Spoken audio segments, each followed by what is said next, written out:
Target news அனைவருக்கும் இனிய வணக்கம். ஆந்திர மாநிலம் ஸ்ரீஹரிகோட்டால இருக்கக்கூடிய சதீஷ் தவான் விண்வெளி ஆய்வு மையத்துல ஏற்கனவே 2 ராக்கெட் ஏவுதளங்கள் பயன்பாட்டுல இருக்கு. முதல் ஏவுதளம் அப்படின்றது 1990களின் ஆரம்பத்துல கட்டப்பட்டு 93ல இருந்து இது பயன்பாட்டுக்கு வந்தது. 2வது ஏவுதளம் 2005ல செயல்பாட்டுக்கு வந்தது அப்படின்ற ஒரு விஷயம் குறிப்பிடத்தகுந்தது.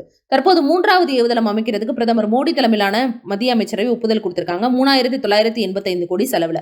இதுல பாத்தீங்கன்னா அடுத்தடுத்த தலைமுறை ராக்கெட்டுகளை ஏவுறதுக்கு வசதியாகவும் 2வது ஏவுதளத்துக்கான அவசர நிலை மாற்று ஏவுதளமாகவும் இது செயல்படும் அப்படின்னு ஒரு விஷயத்தை தெரிவிச்சிருக்காங்க. 3 நிலைகளை கொண்ட குதுப்பினாரினுடைய உயரத்தை காட்டிலும் 91 மீட்டர் நீளத்துல இஸ்ரோ மேம்படுத்திட்டு வரக்கூடிய அடுத்த தலைமுறை ராக்கெட்டுகள் மட்டும் இல்லாம அதிக எடை கொண்ட செயற்கைக்கோள்களை தாங்கி செல்லக்கூடிய GSLV Mark 3 என அழைக்கப்படக்கூடிய LMV ராக்கெட்டுகள் உட்பட அனைத்து வகை ராக்கெட்டுகளையும் ஏவுறதுக்கான ஒரு திறன் கொண்ட அந்த ஏவுதளமாக அந்த 3வது ஏவுதளம் அப்படின்றது வடிவமைக்கப்பட இருக்குன்றது குறிப்பிடத்தகுந்தது.